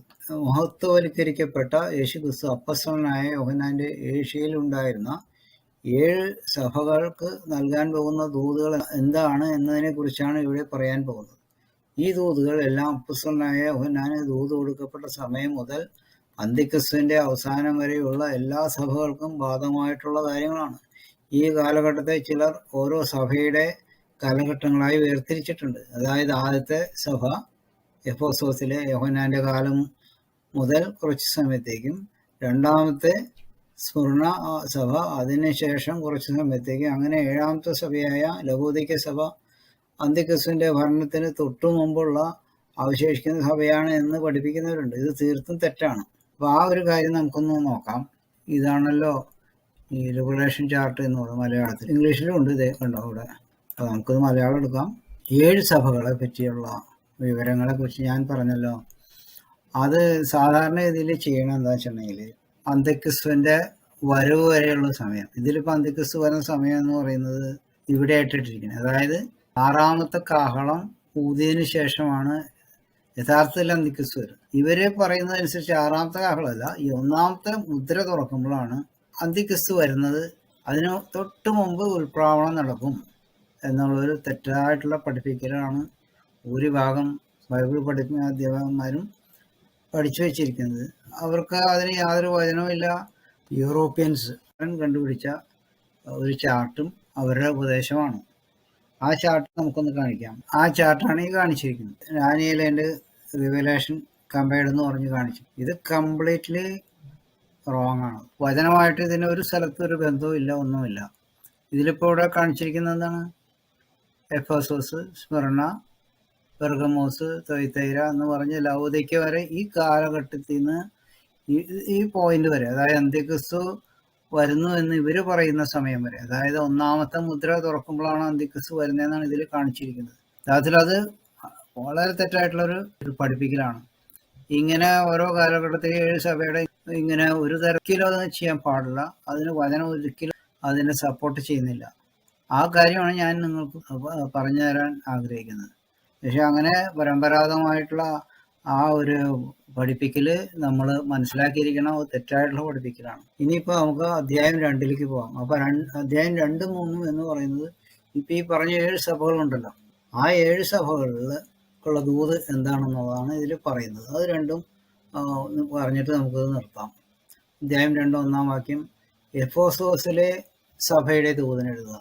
7 നക്ഷത്രം വലം കയ്യിൽ പിടിച്ചും കൊണ്ട് 7 വൻ നിലവിളക്കുകളുടെ നടുവിൽ നടക്കുന്നവൻ അരുളിച്ചെന്ന്, ഞാൻ നിന്റെ പ്രവൃത്തിയും പ്രയത്നവും സഹിഷ്ണുതയും കൊള്ളരുതാത്തവരെ നിനക്ക് സഹിച്ചുകൂടാത്തതും അപ്പോസ്തലന്മാരല്ലാതിരിക്കെ തങ്ങൾ അപ്പോസ്തലന്മാർ എന്ന് പറയുന്നവരെ നീ പരീക്ഷിച്ച് കള്ളന്മാർ എന്ന് കണ്ടതും നിനക്ക് സഹിഷ്ണുതയുള്ളതും എൻ്റെ നാമം നിമിത്തം നീ സഹിച്ചതും തളർന്നു പോകാഞ്ഞത് ഞാൻ അറിയുന്നു. ഇപ്പം ഇതില് ഒരുപാട് ഗുണങ്ങൾ ഈ 1ാമത്തെ സഭയെ കുറിച്ച് പറയുന്നുണ്ട്. ഇതൊക്കെ ഞാൻ നോക്കുമ്പോൾ ഇത് തന്നെ എനിക്ക് ബാധകമായിട്ടുള്ളതായിട്ടാണ് ഞാൻ മനസ്സിലാക്കുന്നത്. പക്ഷെ ഇതിൽ ഒരു കുറ്റം ഇതിൽ പറയുന്നുണ്ട്. എങ്കിലും നിന്റെ ആദ്യ സ്നേഹം വിട്ടുകളഞ്ഞു എന്ന ഒരു കുറ്റം നിന്നെ കുറിച്ച് പറയാൻ. അതായത് വിശ്വാസത്തിൽ വരുന്ന സമയത്ത് ഉണ്ടായിരുന്ന ആ ഒരു എരിവ് ഇപ്പോഴില്ല എന്നുള്ളതാണ് പറയുന്നത്. അത് ഇതിനെക്കുറിച്ച് താഴത്തെ എൻ്റെ കമൻ്റ് എഴുതിയിരിക്കുന്നത്. എഫെസോസിലുള്ള സഭയുടെ കുറ്റമാണ് ഇവിടെ പ്രതിപാദിക്കുന്നത്. അത് ആദ്യ സ്നേഹം വിട്ടുകളഞ്ഞു എന്നുള്ളതാണ്. ദൈവമക്കൾ അനുദിനം ആത്മശക്തിയിൽ വളരേണ്ട ആവശ്യത്തെക്കുറിച്ചാണ് യേശു ഇവിടെ പറയുന്നത്. നമ്മൾ വചനം കൂടുതൽ അനുസരിക്കുകയും അതനുസരിച്ച് മുന്നേറുകയും ചെയ്യണം. അന്ന് എരിവൊക്കെ ഉണ്ടായിരുന്നു. അതിനുശേഷം മിക്കവാറും മനുഷ്യർ അതിൽ നിന്ന് കുറഞ്ഞു പോകും. കാരണം ഇവരുടെയൊക്കെ പ്രവർത്തികൾ കാണുമ്പോൾ നമുക്ക് എന്താണ് ഈ കാണുന്നത് തോന്നിക്കഴിഞ്ഞിട്ട് നമുക്ക് ഒരു വിഷമം ഉണ്ടാവും. അപ്പോൾ അങ്ങനെ വരാൻ പാടില്ല. നമ്മൾ പണ്ടത്തെ മാതിരി തന്നെ ദൈവവചനത്തിലും വചനധ്യാനത്തിലും അനുസരണത്തിലും മുന്നേറണം എന്നാണ് ഇവിടെ പറയുന്നത്. പിന്നെ 5-ാം വാക്യം. നീ ഏതിൽ നിന്ന് വീണിരിക്കുന്നു ഓർത്ത് മാനസാന്തരപ്പെട്ട ആദ്യത്തെ പ്രവൃത്തി അല്ല ഞാൻ വരികയും നീ മാനസാന്തരപ്പെടാഞ്ഞാൽ നിന്റെ വിളക്ക് അതിൻ്റെ നിലയിൽ നിന്ന് നിൽക്കുകയും ചെയ്യും. അതായത് ഇതിൽ വളരെ ഡേഞ്ചറസ് ആയിട്ടുള്ള ഒരു പോയിന്റ് അവിടെ പറയുന്നത്. കാര്യം ഇതൊക്കെ ഉണ്ടെങ്കിലും നമുക്ക് മാനസാന്തരം വേണമെന്ന് പറയുന്നത്. പഴയ മാതിരി തന്നെ ആകുക എന്നുള്ളതാണ്. ആദ്യം വിശ്വാസത്തിൽ വന്ന സമയത്ത് ഉണ്ടായിരുന്ന അത്രയും ശക്തി നമുക്ക് ഉണ്ടാകണം എന്നാണ് ഇവിടെ പറയുന്നത്. പിന്നെ ഇതൊക്കെ ഉണ്ടെങ്കിൽ വേറൊരു ഗുണവും പറയുന്നുണ്ട്. എങ്കിലും നിക്കലാവരുടെ നടപ്പ് നീ പകയ്ക്കുന്നു എന്നൊരു നന്മ നിനക്കുണ്ട്. എക്സ്പ്ലനേഷൻ നോക്കാം. നിക്കലാവരുടെ ഉപദേശം എന്ന് പറയുന്നത് ഒരിക്കൽ രക്ഷിക്കപ്പെട്ടാൽ പിന്നീട് ഏത് പാവം ചെയ്താലും ആ രക്ഷ ഒരിക്കലും നഷ്ടപ്പെടുകയില്ല എന്നുള്ളതാണ്. ഇത് തെറ്റായ ഒരു ഉപദേശമാണ്. എന്തുകൊണ്ടെന്നാൽ അവസാനം വരെ സഹിച്ചു നിൽക്കുന്നവൻ മാത്രമേ രക്ഷിക്കപ്പെടുകയുള്ളൂ എന്ന് തിരുവചനം വ്യക്തമായി പറയുന്നു. മത്തായി 24:13, വെളിപ്പാട് 2:10. എന്നാൽ അവസാനത്തോളം സഹിച്ചു നിൽക്കുന്നവൻ രക്ഷിക്കപ്പെടും. 10-ാം വാക്യത്തിൽ തന്നെ പറയുന്നുണ്ട്, നീ സഹിപ്പാനുള്ളത് പേടിക്കണ്ട. നിങ്ങളെ പരീക്ഷിക്കേണ്ടതിന് പിശാച് നിങ്ങൾ ചിലരെ തടവിലാക്കാൻ പോകുന്നു. 10 ദിവസം നിനക്ക് ഉപദ്രവമുണ്ടാവും. മരണപര്യന്തം വിശ്വസ്തനായിരിക്കുക, എന്നാൽ ജീവകിരീടം നിനക്ക് തരും എന്നാണ് പറയുന്നത്. അതായത് അവസാനം വരെ സഹിച്ചു നിൽക്കുന്നവർക്ക് മാത്രമേ രക്ഷ ഉണ്ടാവുകയുള്ളൂ എന്നാണ് പറയുന്നത്. ദൈവമക്കൾക്ക് മാനസാന്തരം വേണം എന്നുള്ളതാണ് ഇവിടെ ഓർമ്മപ്പെടുത്തുന്നത്. ഓരോ ദിനവും ആത്മീയമായിട്ട് വളർന്നുകൊണ്ടിരിക്കണം എന്നാണ് പറയുന്നത്. ആത്മീയമായിട്ട് വളരുക എന്ന് പറയുന്നത് കൽപ്പനകൾ അനുസരിക്കുക എന്നുള്ളതാണ്. ദൈവം അനുദിനം നമ്മളെ വചനത്തിൽ കൂടെ ഓരോരോ കാര്യങ്ങൾ നമ്മൾക്ക് ആ പറയുന്ന കാര്യങ്ങൾ നമ്മൾ അനുസരിക്കാൻ നോക്കണം. നമ്മുടെ വായിൽ നിന്നുള്ള വാക്കിൽ സ്ലിപ്പ് വരുന്നുണ്ടെങ്കിൽ അത് നമ്മൾ ഒഴിവാക്കാൻ ശ്രമിക്കണം. എല്ലാം 100% ശരിയായിട്ട് ഭൂലോകത്തൊരു മനുഷ്യനുമില്ല, എങ്കിലും നമുക്കതിന് വേണ്ടി ട്രൈ ചെയ്യാം. അതാണ് ഇവിടെ പറയുന്നത്. പിന്നെ 7-ാമത്തെ വാക്യം, അത് ഞാനും ബോധിക്കുന്നു, ആത്മാവ് സഭകളോട് പറയുന്നത് എന്തെന്ന് ചെവിയുള്ളവൻ കേൾക്കട്ടെ. ജയിക്കുന്നവന് ഞാൻ ദൈവത്തിൻ്റെ പരദീസയിൽ ഉള്ള ജീവവൃക്ഷത്തിൻ്റെ ഫലം ഉണ്ണാൻ കൊടുക്കും. ഈ ജീവവൃക്ഷത്തിൻ്റെ ഫലം എന്ന് പറയുന്നത് വെളിപ്പാട് പുസ്തകം 22-ാം അധ്യായം 2-ാം വാക്യത്തിലെ പറഞ്ഞേ. പിതാവായ ദൈവവും പുത്രനായ യേശുവും അവിടെ സിയോൻ മലയിൽ ഇരിക്കുന്നുണ്ടാവും. അപ്പോൾ അവിടെ നിന്നൊരു നദി ഇങ്ങനെ ഒഴുകുന്നുണ്ട്. ആ നദിയുടെ ഇരുപുറത്തുമായിട്ട് ഒരു വൃക്ഷം നിൽക്കുന്നുണ്ട്. ആ വൃക്ഷത്തിന് 12 വിധ ഫലം ഉണ്ടാകുന്നു. അപ്പോൾ ആ 12 വിധ ഫലം എന്ന് പറയുമ്പോൾ ഓരോ മാസത്തിലും ഈ 12 ഫലങ്ങൾ ഉണ്ടാകുന്ന പറയുന്നത്. നമ്മുടെ ഇവിടെ ഏത് വൃക്ഷത്തിനാ 12 ഫലമുള്ളത്? 2 ഫലമുള്ളതുണ്ടോ? ഒരു വൃക്ഷത്തിൽ ഒരു ഫലമേ ഉണ്ടാവുള്ളൂ. തെങ്ങിൽ ചക്ക ഉണ്ടാവുമോ? അല്ലെങ്കിൽ വാഴമേ തേങ്ങ ഒലിക്കുവോ? നടക്കുവോ? മാവില് ചക്ക ഉണ്ടാവുമോ? ഒന്നും ഉണ്ടാവില്ല. പക്ഷെ ഇതങ്ങനെയല്ല. ഈ വൃക്ഷത്തിനുള്ള പ്രത്യേകത എന്താ വെച്ചിട്ടുണ്ടെങ്കിൽ ഈ വൃക്ഷത്തിൽ 12 വിധ ഫലങ്ങളുണ്ടാവും. അത് തന്നെയല്ല, നമ്മുടെ നാട്ടിലൊക്കെ സാധാരണ രീതിയിൽ മാവ് അല്ലെങ്കിൽ പ്ലാവ് ഒക്കെ എന്ന് പറഞ്ഞാൽ കൊല്ലത്തിലൊരിക്കലേ കായ്ക്കുള്ളൂ. ഇത് മാസത്തിൽ കായ്ക്കുകയാണ്. 12 ഫലങ്ങളുണ്ട്. അപ്പം 12 മാസം ഉണ്ടെന്ന് വെച്ചിട്ടുണ്ടെങ്കിൽ ഇപ്പോൾ ജനുവരിയിൽ 12 ഫലം കിട്ടി, ഫെബ്രുവരിയിൽ വരുമ്പോൾ പിന്നെയും 12 ഫലം. അത് ഇതേ ഫലമാണെന്ന് അവിടെ പറയുന്നില്ല. അപ്പോൾ വേറെ 12 ഫലമായിരിക്കാം. അങ്ങനെ 12 164 ഫലം ഒരു കൊല്ലം കഴിക്കാൻ പറ്റും എന്നാണ് നമുക്ക് ഇന്ന് മനസ്സിലാക്കേണ്ടത്. അല്ല, ഒരേ ഫലം തന്നെ കായ്ക്കുന്നതിൽ അർത്ഥമില്ലല്ലോ. അപ്പോൾ ഭൂമിയിലുള്ള 164 തരത്തിലുള്ള ഫലങ്ങൾ, ആ ഒരു ഇത് വലിയൊരു ബ്ലെസ്സിങ് ആണ്. നമ്മുടെ നാട്ടിലൊന്നും അങ്ങനത്തെ ഒരു വൃക്ഷവുമില്ല. ഇത് അങ്ങനത്തെ ഒരു പ്രത്യേക വൃക്ഷമാണ്. പിന്നെ 8-ാം വാക്യം, സ്മുർണ്ണയിലെ സഭയുടെ ദൂതൻ എഴുതുക, മരിച്ചവനായിരുന്നു വീണ്ടും ജീവിക്കുകയും ചെയ്ത ആദിനും അന്ത്യനുമായവൻ അരുളി ചെയ്യുന്നത്, ഞാൻ നിന്റെ കഷ്ടതയും ദാരിദ്ര്യവും ധനവാനാകുന്നു താനും. തങ്ങൾ യഹൂദർ എന്ന് പറയുന്നുവെങ്കിലും യഹൂദരല്ല, സാത്താന്റെ പള്ളിക്കാരായവരുടെ ദൂഷണവും പറയുന്നു. നീ സഹിപ്പാനുള്ളത് പേടിക്കണ്ട. നിങ്ങളെ പരീക്ഷിക്കേണ്ടതിന് പിശാച് നിങ്ങളെ ചിലരെ തടവിലാക്കാൻ പോകുന്നു. 10 ദിവസം നിങ്ങൾക്ക് ഉപദ്രവമുണ്ടാകും. മരണപര്യന്തം വിശ്വസ്തനായിരിക്കുക, എന്നാൽ ഞാൻ ജീവകിരീടം നിനക്ക് തരും. കഷ്ടവും ദാരിദ്ര്യവും സഹിക്കുന്ന ദൈവമക്കളെ കുറിച്ചാണ് ഇവിടെ പറയുന്നത്. ദൈവം നോക്കുന്നത് ആത്മീകമായിട്ടുള്ള കാര്യമാണ്, ഭൗതികമായിട്ടുള്ള ദാരിദ്ര്യമല്ല. ഈ സാത്താന്റെ പള്ളിക്കാരായ പല ആൾക്കാരും ദുരുപദേഷ്ടക്കന്മാരെ പറ്റിയായി പറയുന്നത്. അവര് ദൈവത്തിന്റെ സത്യവചനത്തെ വളച്ചൊടിച്ച് പറയുന്ന ആൾക്കാരാണ്. അവരെ കുറിച്ചാണ് ഇവിടെ പറയുന്നത്. അവര് സാത്താന്റെ പള്ളിക്കാരാണെന്ന് പറയുന്നത്. സാത്താന്റെ പള്ളിക്കാരാണെന്ന് പ്രത്യക്ഷമായിട്ട് പറഞ്ഞ് ഉപദേശിക്കുന്ന ആൾക്കാരുണ്ട്. ഇത് അവരെങ്ങനെയല്ല, ഇവര് ദൈവത്തിന്റെ ഉപദേശമാണെന്ന് പറയുകയും ചെയ്യും. എന്നാൽ ദൈവത്തിന്റെ ഉപദേശമല്ല, അവരെ സ്വന്തം ഉപദേശമാണ് പറയുന്നത്. അത് പ്രോസ്പെരിറ്റി തിയോളജിയാണ് പറയുന്നത്. പ്രോസ്പെരിറ്റി തിയോളജി പറഞ്ഞാൽ ദൈവം അത് അംഗീകരിക്കുന്നില്ല. പ്രോസ്പെരിറ്റി ഉള്ളതൊക്കെ നല്ല കാര്യം തന്നെയാണ്. പക്ഷേ ദൈവമക്കളെ സംബന്ധിച്ചിടത്തോളം പ്രോസ്പെരിറ്റിക്ക് അല്ല ഇമ്പോർട്ടൻസ് കൊടുക്കേണ്ടത്, ദൈവത്തിന്റെ വചനത്തിനാണ്. കഷ്ടപ്പാടും ദുരിതമൊക്കെ വരും എന്ന് പറയുന്നതിന് പകരം നിങ്ങളെപ്പോഴും ദൈവം സൂചിപ്പിച്ച് നടത്തും എന്ന് പറയുന്ന ദുരുപദേശത്തെ കുറിച്ചാണ് ഇവിടെ പ്രധാനമായിട്ടും ഉദ്ദേശിക്കുന്നത്. പിന്നെ 10 ദിവസത്തേക്കുള്ള പീഡ എന്ന് പറയുന്നത് ഒരു ചെറിയ കാലഘട്ടത്തെ കുറിച്ചാണ് ഉദ്ദേശിച്ചിരിക്കുന്നത്. അത് സഭയ്ക്കുള്ള പീഡയാണ്. ഇത് മറ്റുള്ളവർക്കുള്ളത് മാത്രമല്ല, മറ്റുള്ളവർക്കുണ്ടാവും. ദൈവമക്കളെ കുറിച്ചുള്ള കഷ്ടപ്പാടിനെ പറ്റിയാണ് ഈ പറയുന്നത്. ഇത് അന്തിക്രിസ്തുവിന്റെ കാലത്തേക്ക് മാത്രമുള്ളതാണെന്ന് ഇവിടെ പറയുന്നില്ല. അന്ന് കാലത്ത് അപ്പോസ്തലനായ യോഹന്നാന്റെ കീഴിലുണ്ടായ 7 സഭകളോട് പറഞ്ഞ ദൂത് അന്ന് മുതൽ ഈ കാലം വരെയുള്ള എല്ലാ ദൈവസഭകൾക്കും ബാധകമായിട്ടുള്ള ഒരു കാര്യമാണ്.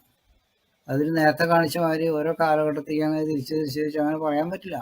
അങ്ങനെ വചനത്തിൽ പറയാത്ത കാര്യമാണ് ഇവർ അങ്ങനെയാണെന്ന് പറഞ്ഞുകൊണ്ട് ഇവിടെ പഠിപ്പിച്ചുകൊണ്ടിരിക്കുന്നത്, ചാർട്ട് വരയ്ക്കുന്നത്. ആ ചാർട്ട് തന്നെ വരച്ച് ഏറ്റവും വലിയ തെറ്റാണ്. അത് അവരെ ഉണ്ടാക്കിയ ചാർട്ട് ദൈവവചനത്തിന് ഒരു തരത്തിലും നിരക്കുന്ന ഒരു ചാർട്ടല്ല. അതിപ്പോൾ യൂറോപ്യൻസ് വരച്ചുകൊണ്ട് അതെല്ലാം ശരിയാണ്, അവർ പ്രിന്റ് ചെയ്തിട്ടുണ്ട് അല്ലെങ്കിൽ നന്നായിട്ട് വരച്ചിട്ടുണ്ടെന്നുകൊണ്ട് യാതൊരു കാര്യമില്ല. ആര് വരച്ചു എന്നുള്ളതല്ല, എന്ത് വരച്ചു എന്നുള്ളതാണ് നമ്മൾ നോക്കേണ്ടത്. പക്ഷെ ഈ ലോകത്ത് അങ്ങനെയല്ല മനുഷ്യർ. ആര് പറഞ്ഞു? ആള് പറഞ്ഞാണെങ്കിൽ ശരി, അയാൾ ഇത്തിരി വാചകമൊക്കെ ഉണ്ട്, നല്ല വാക്സാമർത്ഥ്യമൊക്കെ ഉണ്ട്, എന്നുണ്ടെന്ന് വെച്ചിട്ടുണ്ടെങ്കിൽ അവർ പറഞ്ഞത് ശരി. പക്ഷെ എന്നാൽ ദൈവം നോക്കുന്നത് അങ്ങനെയല്ല. അപ്പോൾ ദൈവം ഓരോരുത്തരെയും പല രീതിയിലല്ലേ സൃഷ്ടിച്ചിരിക്കുന്നത്. ഒരാൾക്ക് വാചകം അടിക്കാൻ അറിയില്ല, അയാളുടെ ന്യായം പറഞ്ഞ് മറ്റുള്ളവരെ പറഞ്ഞ് മനസ്സിലാക്കാൻ എല്ലാവർക്കും ഒരേമാതിരി കഴിവുണ്ടാവില്ല. അപ്പൊ അതിന് ദൈവം നമുക്ക് വേണ്ടി ഒരു വിധി കൽപ്പിക്കും. സ്രോതത്തിൽ ദൈവമുണ്ട്, ആ ദൈവമാണ് നിശ്ചയിക്കണേ. ആ സമയത്ത് ദൈവത്തിന്റെ ശക്തമായിട്ടുള്ള ഇടപെടൽ എൻ്റെ അനുഭവത്തിൽ എനിക്കുണ്ടായിട്ടുണ്ട്. എനിക്ക് എൻ്റെ കാര്യം ന്യായമാണെന്ന് മനസ്സിലാക്കാൻ പോലും പറ്റാത്ത സാഹചര്യം ഉണ്ടായിരുന്നു. ആ സമയത്ത് ദൈവം ഇടപെടും. ദൈവം ഇടപെട്ടിട്ട് നമുക്ക് ന്യായം അവിടെ പാലിച്ചു തരും. വാചകടിയല്ല അവിടെ. വാചകടിക്കാരെ അംഗീകരിക്കുന്ന ലോകമാണിത്. അത് ദൈവത്തിന്റെ സന്നിധിയിൽ ആ സൂത്രം നടക്കില്ല. ഒരുത്തിന് നല്ല വക്കീലുണ്ടെങ്കിൽ ഈ ലോകത്തെ കോടതിയിൽ ജയിച്ചു പോവാം. ഏത് കൊലപാതകം ചെയ്തതിനായാലും പോക്കിരിത്തനം ചെയ്തതിനായാലും അവന് കോടതിയിൽ അവന് പൈസ ഉണ്ടെങ്കിൽ നല്ല വക്കീലിനെ കൊടുത്താൽ ഒരു പരിധി വരെയൊക്കെ ജയിച്ചു പോവാം. പക്ഷെ ദൈവത്തിന്റെ കോടതിയിൽ ഈ ഒരു സൂത്രവും നടക്കില്ല. ദൈവം അവന് വിധി കൽപ്പിക്കും.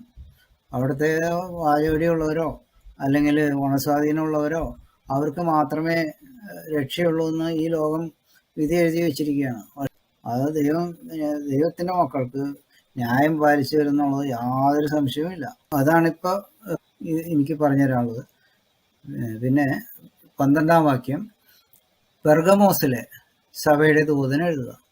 മൂർച്ചയേറിയ ഇരുവായ്ത്തല വാൾ ഉള്ളവൻ അരുളി ചെയ്യുന്നത്, നീ എവിടെ പാർക്കുന്നുവെന്നും അത് സാത്താൻ്റെ സിംഹാസനമുള്ളയിടമെന്നും ഞാൻ അറിയുന്നു. നീ എൻ്റെ നാമം മുറുകെ പിടിച്ചിരിക്കുന്നു. നിങ്ങളുടെ ഇടയിൽ സാത്താൻ പാർക്കുന്നിടത്ത് തന്നെ എൻ്റെ സാക്ഷിയും വിശ്വസ്തനുമായ അന്തിപ്പാസിനെ കൊന്ന കാലത്ത് പോലും നീ എങ്കിലുള്ള വിശ്വാസം നിശ്ചയിച്ചിട്ടില്ല. അതായത് അന്തിപ്പാസ് എന്ന് പറഞ്ഞൊരു ദൈവത്തിൻ്റെ ദാസനെ അയാളെ കൊന്ന സമയത്ത് പോലും അവിടെ ഈ സഭയിലുള്ള ആൾക്കാർ വിശ്വാസം നിശ്ചയിച്ചിട്ടില്ല. കാരണം സഭയ്ക്ക് പീഡ വരുമ്പോൾ ബാക്കിയുള്ളവരുടെ വിശ്വാസം ഇല്ലാണ്ടായി പോകും. ആ കാലത്ത് പോലും ഈ അവിടെ ഉണ്ടായിരുന്ന ആ പെർഗമോസിലെ സഭയുടെ ദൈവമക്കൾ വിശ്വാസം വിട്ടുകളഞ്ഞില്ല എന്നാണ് പറയുന്നത്. പക്ഷെ അവിടെ ഒരു കാര്യം ഇവിടെ പറയുന്നത്, നീ എവിടെ പാർക്കുന്നു, അത് സാത്താൻ്റെ സിംഹാസനം ഉള്ളയിടം എന്ന് പറയുന്നതാണ്.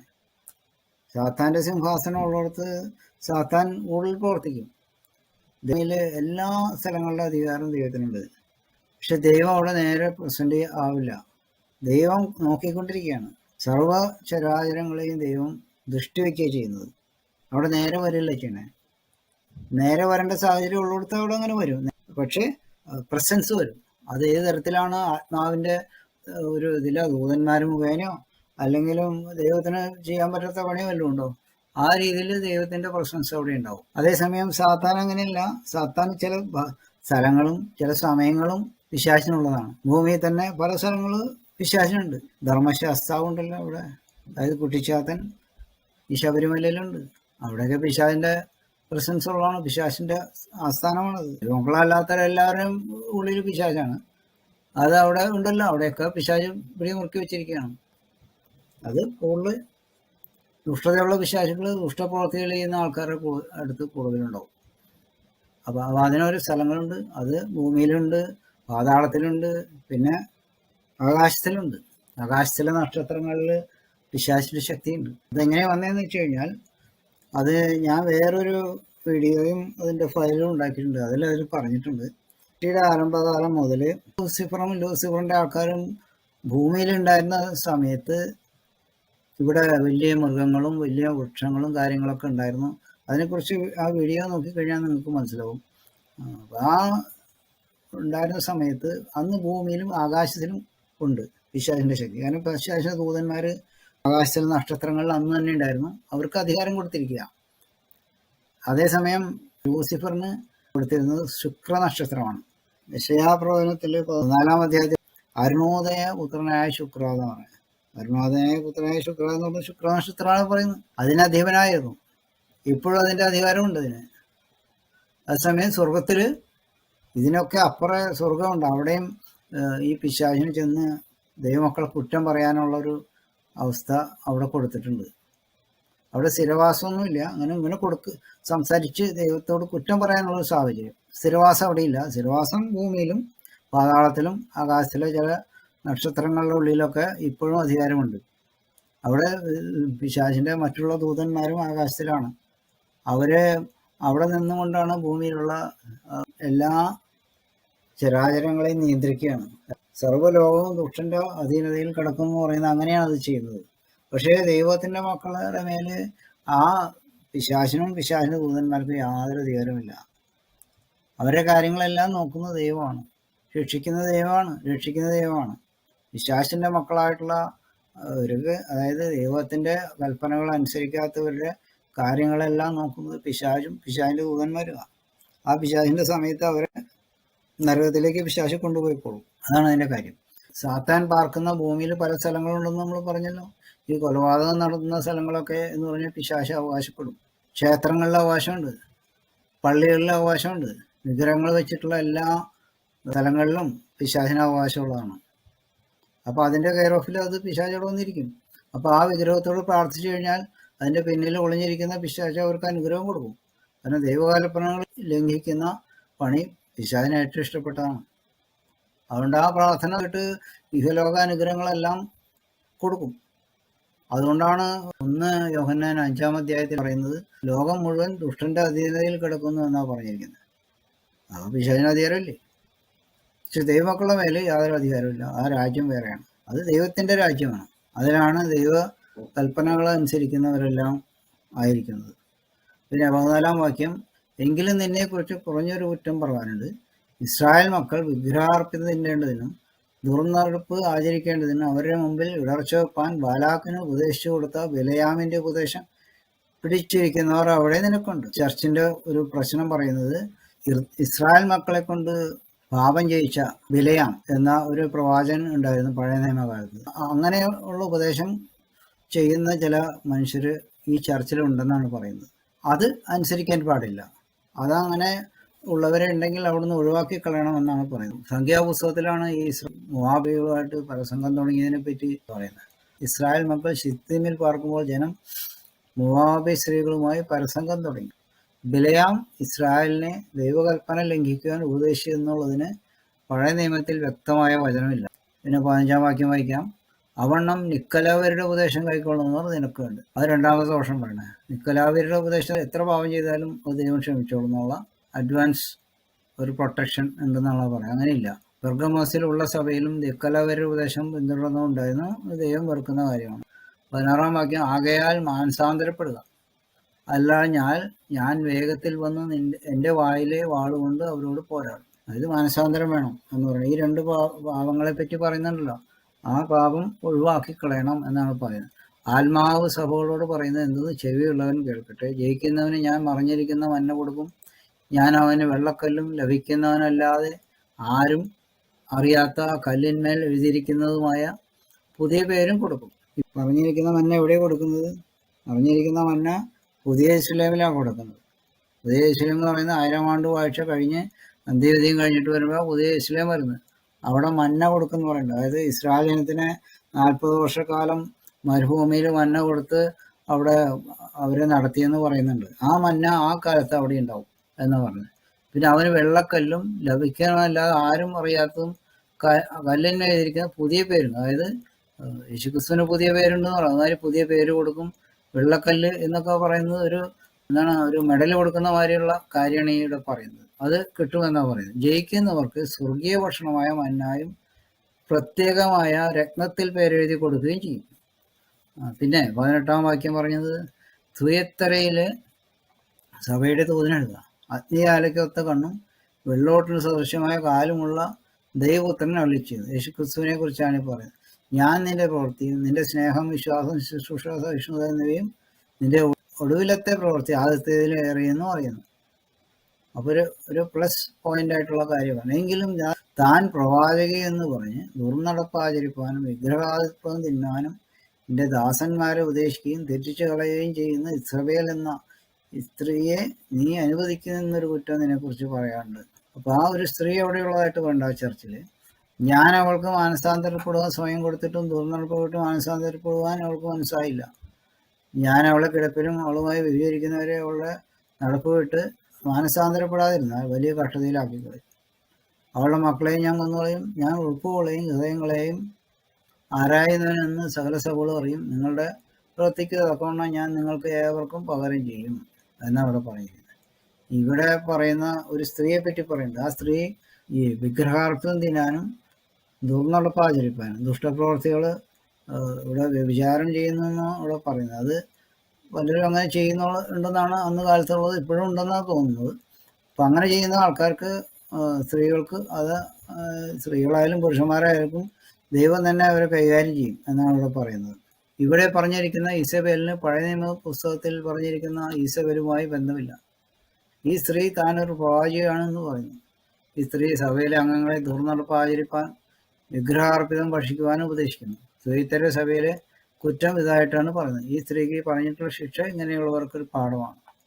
അപ്പോൾ അത് നമുക്ക് മനസ്സിലായില്ല. പിന്നെ അടുത്ത വാക്യം 24-ാം വാക്യം, എന്നാൽ ഈ ഉപദേശം കൈക്കൊള്ളാതെയും അവർ പറയും പോലെ സാത്താന്റെ ആഴങ്ങൾ അറിഞ്ഞിട്ടില്ലാതെയും തുയത്തറയിലെ ശേഷം പേരോട് വേറെ ഒരു ഭാരം ഞാൻ നിങ്ങളുടെ മേൽ ചുമത്തുന്നില്ല, എങ്കിലും നിങ്ങൾക്കുള്ളത് ഞാൻ വരും വരെ പിടിച്ചുകൊള്ളി എന്ന് ഞാൻ കൽപ്പിക്കുന്നു. ജയിക്കുകയും ഞാൻ കൽപ്പിച്ച പ്രവൃത്തികളെ അവസാനത്തോളം അനുഷ്ഠിക്കുകയും ചെയ്യുന്നതിന് എൻ്റെ പിതാവ് എനിക്കുന്ന പോലെ ഞാൻ ജാതികളുടെ മേൽ അധികാരം കൊടുക്കും. അവൻ ഇരുമ്പുകൾ കൊണ്ട് അവരെ മേയ്ക്കും, അവർ കുശവന്റെ പാത്രങ്ങൾ പോലെ നുറുങ്ങിപ്പോകും. ഈ പറഞ്ഞിരിക്കുന്ന കാര്യം 1000 ആണ്ട് ഭാഷക്കാലത്ത് ഉണ്ടാകുന്ന ഒരു അനുഗ്രഹമാണ് ഈ പറയുന്നത്. ജയിക്കുന്ന ആൾക്കാർ അവസാനം വരെ അനുസരിക്കുന്ന ആൾക്കാർക്ക് ജാതികളുടെ മേൽ അധികാരം കൊടുക്കുന്നു പറഞ്ഞാൽ, ജാതികളുടെ മേൽ അധികാരം വരുന്നത് 1000 ആണ്ട് ഭാഷക്കാലത്തും ഉണ്ട്. അതുകൂടാതെ പുതിയ യേശുവിനെ വരുമ്പോൾ അവിടെയുണ്ട് ജാതികൾ, ആത്മശരീരമുള്ള ജാതികൾ. അതേസമയം 1000 ആണ്ട് ഭാഷക്കാലത്തുള്ള ജാതികൾ എന്ന് പറയുന്നത് ആത്മശരീരമുള്ളവരല്ല, അവർ ഭൗതിക ശരീരമുള്ളവരാണ്. അപ്പോൾ അവരുടെ മേൽ അധികാരം കൊടുക്കുമ്പോൾ അവർ ചെയ്യുന്ന ദുഷ്ടപ്രവൃത്തികൾക്ക് എതിരെ ഇവർക്ക് കഠിന ശിക്ഷ കൊടുക്കാൻ സാധിക്കും. അതുകൊണ്ടാണ് പറഞ്ഞ് ഇരുമ്പുകോൽ കൊണ്ട് അവരെ മേയ്ക്കും എന്ന് പറയും. അത് ദൈവമക്കൾക്ക് ദൈവം കൊടുക്കുന്ന ഒരു അധികാരമാണ്. അത് അന്ന് അവിടെ ഉണ്ടാകും എന്നാണ് പറയുന്നത്. അത് ആത്മശരീരമുള്ള ദൈവമക്കളായിരിക്കും അവിടെ ഉള്ളത്. പിന്നെ അവരുടെ കീഴെ ഉള്ളവരാണ് ഈ ഇസ്രായേൽ ജനം രക്ഷിക്കപ്പെട്ട് 1000 ആണ്ടുകൾക്ക് കടക്കുന്നത്. അവർക്ക് ഭൂമിയിലുള്ള ജാതികളുടെ മേലെ അധികാരമുണ്ടെന്ന് പറയുന്നുണ്ട്.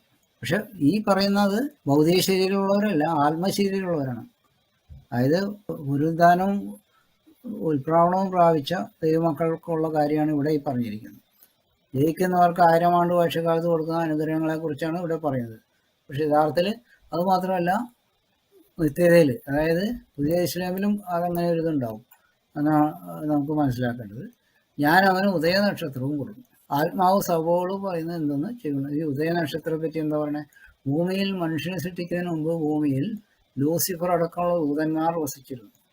ലൂസിഫറിന് ശുക്രനക്ഷത്രത്തിന്റെ മേലുള്ള അധികാരവും കൊടുത്തിരുന്നു. അരുണോദയ പുത്രനായ ശുക്ര എന്നാണ് ബൈബിളിൽ ലൂസിഫറിനെ കുറിച്ച് പറയുന്നത്. മറ്റു ദൂതന്മാർക്ക് ഇതുപോലെ നക്ഷത്രങ്ങളിൽ അവകാശമുണ്ടായിരുന്നു. അത് ഇപ്പോഴും തുറന്നു വരുന്നു. നേരത്തെ ഞാൻ പറഞ്ഞതുപോലെ തന്നെ ഇതുപോലെ പുതിയ ഭൂമിക്ക് ഉണ്ടാകാൻ പോകുന്ന ആകാശത്തിൽ നക്ഷത്രമണ്ഡലങ്ങളും ഈ നക്ഷത്രങ്ങളിൽ ദൈവമക്കൾക്ക് അവകാശവും ഉണ്ടായിരിക്കും എന്നാണ് ഇതിൽ നിന്നും മനസ്സിലാകുന്നത്. അവിടെ നക്ഷത്രങ്ങളിൽ പോയി നിൽക്കാനും തിരിച്ച് പുതിയ യെരൂശലേമിലേക്ക് വരാനൊക്കെ സാധിക്കുമായിരിക്കും. അതായിരിക്കും അതിൽ ഉദ്ദേശിക്കുന്നത്. ഈ സാത്താൻ അതല്ലേ ചെയ്യുന്നത്. സാത്താൻ ഭൂമിയിലായിരിക്കുന്ന സമയത്ത് എന്താ ചെയ്യുന്നത്? നക്ഷത്രങ്ങളിലൊക്കെ അധികാരമുണ്ട്. അതുപോലെയുള്ളൊരു അധികാരമാണ് ഈ പുതിയ യെരൂശലേമിൽ വരുന്ന ദൈവമക്കൾക്ക് ദൈവം കൊടുക്കാൻ പോകുന്നത്. അത് ഈ നക്ഷത്രങ്ങൾക്കുള്ള അവകാശം എന്ന് പറയുന്നത് സാത്താൻ്റെ ദൂതന്മാർക്കും കൊടുത്തതുപോലെ തന്നെയാണ് ഉണ്ടാകണേ എന്നാണ് ഇതിൽ നിന്ന് നമുക്ക് മനസ്സിലാവുന്നത്. പിന്നെ അധ്യായം 3 സിർദീസിലുള്ള സഭയുടെ ദൂതന് എഴുതാം. ദൈവത്തിൻ്റെ 7 ആത്മാവും 7 നക്ഷത്രവും ഉള്ളവൻ അരുളി ചെയ്യുന്നു, ഞാൻ നിന്റെ പ്രവൃത്തി അറിയുന്നു. ജീവനുള്ളവൻ എന്ന് നിനക്ക് പേരുണ്ടെങ്കിൽ നീ മരിച്ചവനാകുന്നു. ഉണർന്നുകൊള്ളുക, ചാവാറായ ശേഷിപ്പുകളെ ശക്തീകരിക്കാൻ ഞാൻ നിന്റെ പ്രവൃത്തി എൻ്റെ ദൈവത്തിൻ്റെ സന്നിധി പൂർണ്ണയുള്ളതായി കണ്ടില്ല. സിർദീസിലുള്ള സഭയുള്ള മുന്നറിയിപ്പാണ് മേൽ പറഞ്ഞിരിക്കുന്നത്. വെളിപ്പാട് പുസ്തകം ബൈബിളിൽ ഏറ്റവും അവസാനത്തെ പുസ്തകമാണ്. ദൈവമക്കൾ ഈ അന്ത്യസമയത്ത് കൂടുതൽ ജാഗരൂകരായിരിക്കാൻ കർത്താവ് ആവശ്യപ്പെടുന്നു. നാം ജീവിക്കുന്ന ഈ കാലഘട്ടം ദൈവം മനുഷ്യനെ ശിക്ഷിച്ച സമയം മുതൽ ഏറ്റവും അറിവ് വർദ്ധിച്ച ഒരു കാലഘട്ടമാണ്. അത് ദാനിയേലിന്റെ പുസ്തകത്തിൽ പറയുന്നുണ്ട്, അറിവ് വർദ്ധിക്കുമെന്ന് പറയുന്നത്. ഈ നന്മയുടെ ഫലം എല്ലാവരും അനുഭവിച്ചുകൊണ്ടിരിക്കുകയാണ്.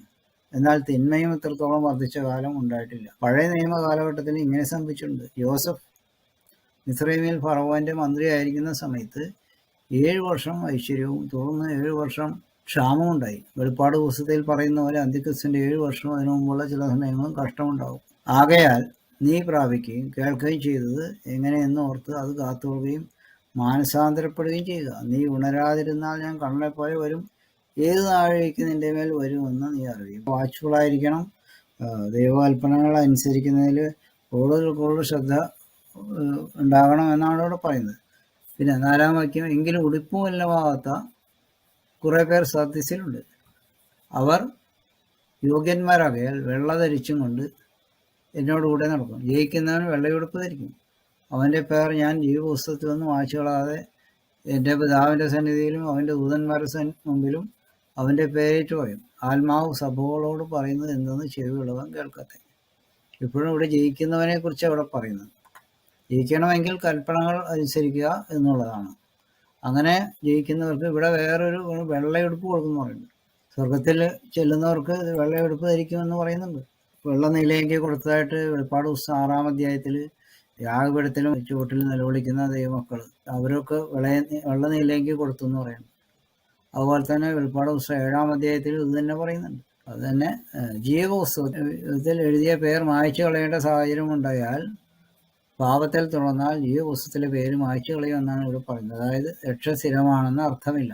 അതാണ് ഇവിടെ പ്രത്യേകമായിട്ട് പറയുന്ന ഒരു കാര്യം. ഇതിൻ്റെ 7-ാം വാക്യം, ഫിലദെൽഫിയ സഭയുടെ ദൂതൻ എഴുതുക, വിശുദ്ധനും സത്യവാനും ദാവീദിന്റെ താക്കോലുള്ളവനും ആയി ആരും അടയ്ക്കാതെ തുറക്കുകയും ആരും തുറക്കാതെ അടയ്ക്കുകയും ചെയ്യുന്നവൻ എഴുതിച്ചത്. യേശുക്രിസ്തുവിനെ കുറിച്ചാണ് പറഞ്ഞത്. ഞാൻ നിന്റെ പ്രവർത്തിയിരുന്നു, ഇതാ ഞാൻ നിന്റെ മുമ്പിൽ ഒരു വാതിൽ തുറന്നു വെച്ചിരിക്കുന്നു, അത് ആർക്കും അടച്ചുകൂടാ. നിനക്ക് അല്പമേ ശക്തിയുള്ളെങ്കിലും നീ എൻ്റെ വചനം കാത്തു എൻ്റെ നാമം നിഷേധിച്ചിട്ടില്ല. യഹൂദരല്ലാതിരിക്കെ യഹൂദരെന്ന് കളവായി പറയുന്ന ചിലരെ ഞാൻ സാത്താൻ്റെ പള്ളിയിൽ നിന്ന് വരുത്തും. അവർ നിന്റെ കായ്ക്കൾ വന്ന് നമസ്കരിപ്പാനും ഞാൻ നിന്നെ സ്നേഹിച്ചെന്ന് അറിയുവാനും സംഗതി വെക്കും. അതായത് പിശാചിന്റെ മക്കളെ കുറിച്ച് അവിടെ പറയുന്നത്. ദൈവമക്കളുടെ കാൽക്ക് വീഴേണ്ട സാഹചര്യം ദുഷ്ടമനുഷ്യരെ കൊണ്ട് ദൈവം ഇടവരുത്തുമെന്നാണ് പറയുന്നത്. തൻ മക്കൾക്ക് വേണ്ടി ദൈവം തുറക്കുന്ന വാതിലുകൾ ആർക്കും അടക്കാൻ സാധ്യമല്ല. അതാണ് ഇവിടെ പറഞ്ഞത്, ആർക്കും അടച്ചുകൂടെന്ന് പറഞ്ഞു. ഭൗതിക ശക്തി കുറവാണെങ്കിലും ദൈവമക്കളെ ശത്രുക്കളുടെ മുമ്പിൽ ഉയർത്തുന്ന ദൈവമാണ് നമ്മുടെ ദൈവം. പിന്നെ 10-ാം വാക്യം, സഹിഷ്ണുതയെക്കുറിച്ചുള്ള എൻ്റെ വചനം നീ കാത്തുകൊണ്ടതിനാൽ ഭൂമിയിൽ വസിക്കുന്നവരെ പരീക്ഷിക്കേണ്ടതിന് ഭൂതലത്തെങ്ങും വരുവാനുള്ള പരീക്ഷാകാലത്ത് ഞാനും നിന്നെ കാക്കും. ഈ കഷ്ടം ഭൂമിയിലുള്ള എല്ലാവർക്കും ഉണ്ടാകും, ദൈവമക്കൾക്കും അതിലൂടെ കടന്നു പോകേണ്ടി വരും എന്നാണ് മേൽപ്പറഞ്ഞ വചനം പറയുന്നത്. എന്നാൽ ദൈവമക്കൾക്ക് ഈ കഷ്ടകാലത്ത് അതിൽ നിന്ന് ഒരു വിടുതലുണ്ടെന്ന് മേൽപ്പറഞ്ഞ വചനം പറയുന്നു. ഈ വിടുതൽ റാപ്ചറിൽ കൂടെയല്ല. ഈ വചനം എടുത്തിട്ടാണ് ഈ റാപ്ചറിയൻസ് പറയുന്നത്. ഇത് റാപ്ചറാണ്. റാപ്ചർ സുവിശേഷം തന്നെ എന്ന് പറഞ്ഞാൽ പ്രോസ്പെക്റ്റ് തിയോളജിയാണ്.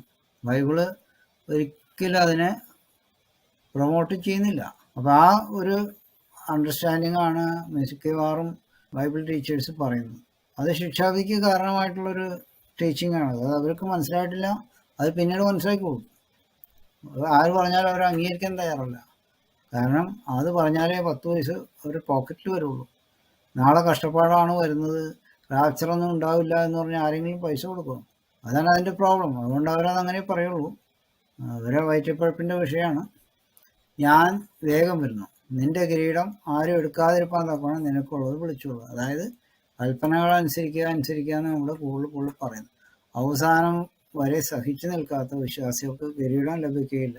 പിന്നെ 12-ാം വാക്യം, ജയിക്കുന്നവനെ ഞാൻ എൻ്റെ ദൈവത്തിൻ്റെ ആലയത്തിൽ തൂണാക്കും, അവൻ ഒരിക്കലും അവിടെ നിന്ന് പോകുകയില്ല. എൻ്റെ ദൈവത്തിൻ്റെ നാമവും എൻ്റെ ദൈവത്തിൻ്റെ പക്കൽ നിന്ന് സ്വർഗ്ഗത്തിൽ നിന്ന് തന്നെ ഇറങ്ങുന്ന പുതിയ യെരൂശലേം എന്ന എൻ്റെ ദൈവത്തിൻ്റെ നഗരത്തിൻ്റെ നാമവും എൻ്റെ പുതിയ നാമവും ഞാൻ അവൻ്റെ മേൽ എഴുതും. ഈ പുതിയ യെരൂശലേം സ്വർഗ്ഗത്തിൽ നിന്ന് ഇറങ്ങി വരുമ്പോൾ അവിടെ ചില ബ്ലെസ്സിങ്സ് ദൈവത്തിൻ്റെ ദാസന്മാർക്ക് ഇവിടെ കൊടുക്കും. അതിനെപ്പറ്റിയാണ് ഇവിടെ എഴുതിയിരിക്കുന്നത്.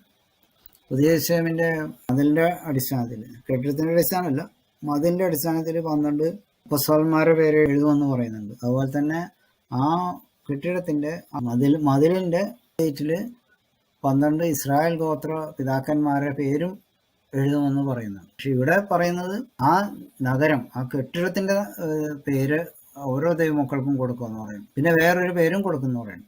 അപ്പോൾ 2 പേരാണ് അവിടെ കൊടുക്കുന്നത്. നഗരത്തിൻ്റെ നാമവും പുതിയ നാമവും. പേരെല്ലാം മാറ്റും. ഇപ്പോഴത്തെ പേരല്ല, അവിടെ വേറെ പേരാണ്. 13-ാം വാക്യം, ആത്മാവ് സഭകളോട് പറയുന്നത് എന്തെന്ന് ചെവികളും കേൾക്കട്ടെ. പിന്നെ ലാസ്റ്റ് ലവോദിക്കയിലെ സഭയാണ്.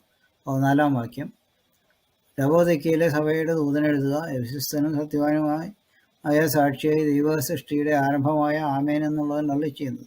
ഞാൻ നിന്റെ പ്രവൃത്തി അറിയുന്നു, നീ ഉഷ്ണവാനുമല്ല ശീതവാനുമല്ല. ശീതവാനും ഉഷ്ണവാനും ആയിരുന്നെങ്കിൽ കൊള്ളായിരുന്നു. ഇങ്ങനെ ശീതവാനുമല്ല ഉഷ്ണവാനുമല്ല ശീതോഷ്ണവാനാകിയാൽ നിന്നെ എൻ്റെ വായിൽ നിന്ന് ഉണ്ണുകളയും. മിതശീതോഷ്ണവാനായിരിക്കുന്ന അവസ്ഥ ദൈവത്താൽ നിരാകരിക്കപ്പെടാൻ കാരണമായി തീരും. ദൈവമക്കൾ തീവ്ര വിശ്വാസികൾ ആയിരിക്കണമെന്ന് ദൈവം ആഗ്രഹിക്കുന്നു, ഭീകരതയല്ല. തീവ്രവിശ്വാസം ആകുക എന്ന് പറഞ്ഞിട്ടുണ്ടെങ്കിൽ തലവെട്ടുന്ന പരിപാടിയല്ല.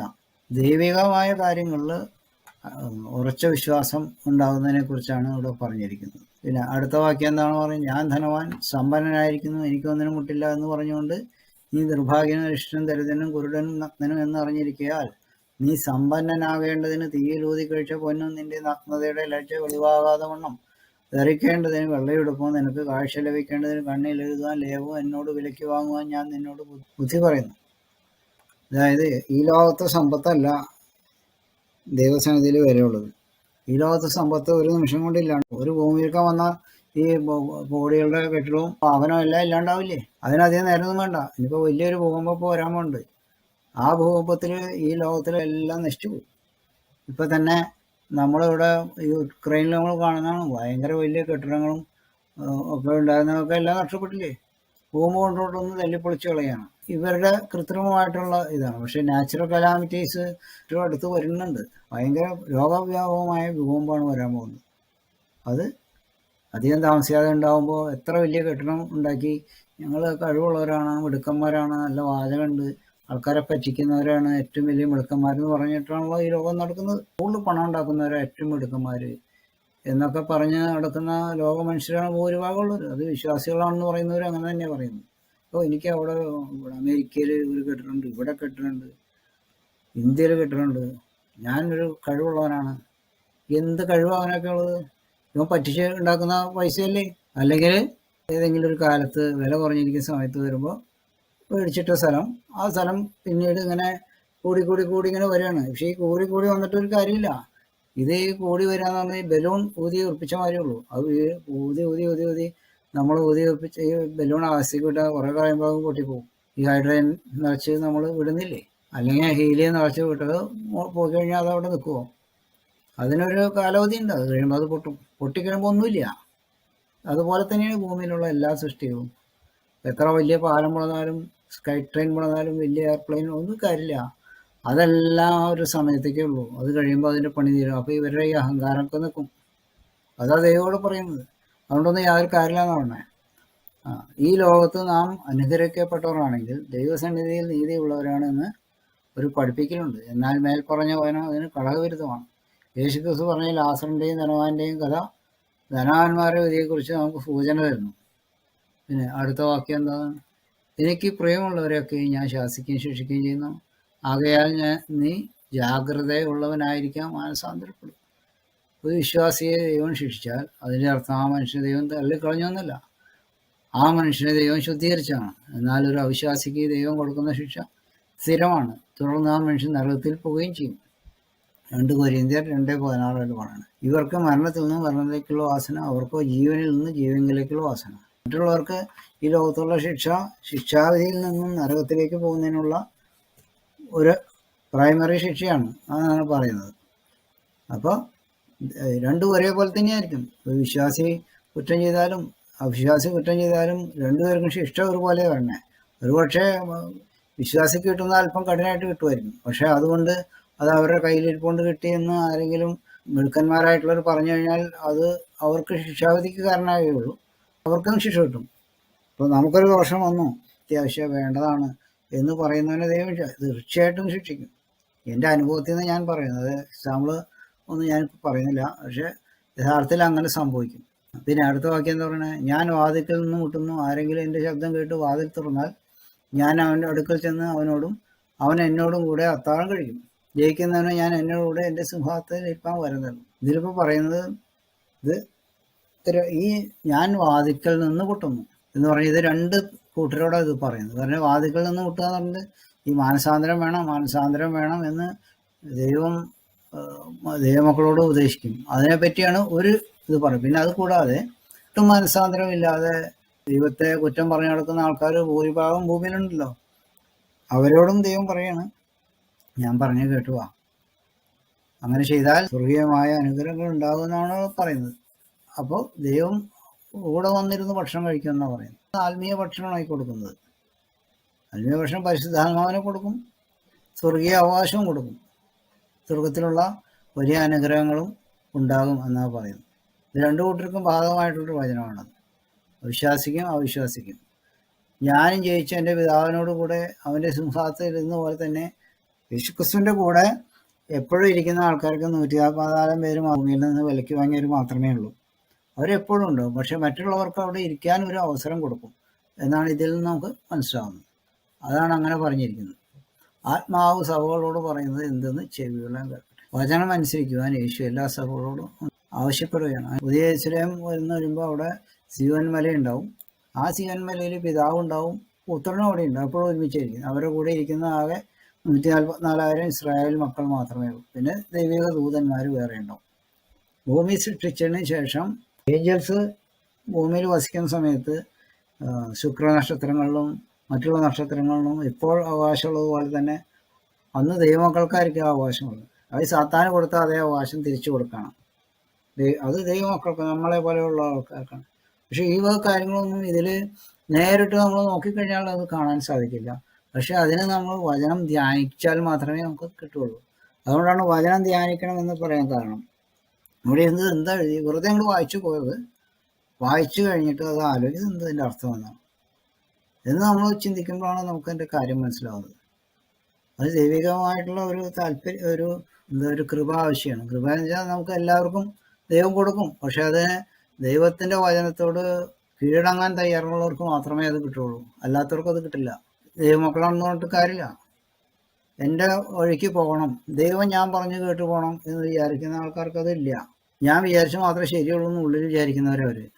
ആരും ഒരു അഭിപ്രായം പറഞ്ഞാൽ അവരെടുക്കില്ല. അവർക്കത് എടുക്കാൻ ഇഷ്ടമല്ല. കാരണം അവർ പറഞ്ഞ മാത്രമേ ശരിയുള്ളൂ. പിന്നെ എന്തിനാ ഞാൻ മറ്റുള്ളവർ പറഞ്ഞെടുക്കണേ എന്നാണ് അവർ ചിന്തിക്കുന്നത്. പക്ഷെ അതെല്ലാം വളരെ ബാലിശമായിട്ടുള്ള വിവരക്കേടാണത്. ഞാൻ ചിന്തിച്ച് വെച്ചിരിക്കുന്നത് തെറ്റാണെന്ന് ഒരാൾ പറഞ്ഞ് മനസ്സിലാക്കി തന്ന വചനപ്രകാരം പറഞ്ഞ് ഞാനപ്പം കറക്റ്റ് ചെയ്യും. അത് കടിച്ചു പിടിച്ച് ഞാൻ പറഞ്ഞത് വിചാരിച്ച് ശരിയുള്ളൂ അല്ലേ ഉള്ളൂ എന്ന് പറഞ്ഞിട്ട് കാര്യമില്ല. നമ്മൾ റേഷണലായിരിക്കണം, ഇമ്പാർഷ്യലായിരിക്കണം. അതാണ് ദൈവം ആഗ്രഹിക്കുന്നത് നമ്മളെക്കുറിച്ച്. ഈ വചനപ്പോൾ വായിച്ച് മനസ്സിലാവുമ്പോൾ എനിക്ക് അങ്ങനെയാണ് മനസ്സിലായത്. ഇത്രയും കൊണ്ട് പറഞ്ഞു നിർത്താണ്. 4-5 അധ്യായങ്ങളെക്കുറിച്ചുള്ള വീഡിയോ വേറെ ചെയ്യുന്നുണ്ട്.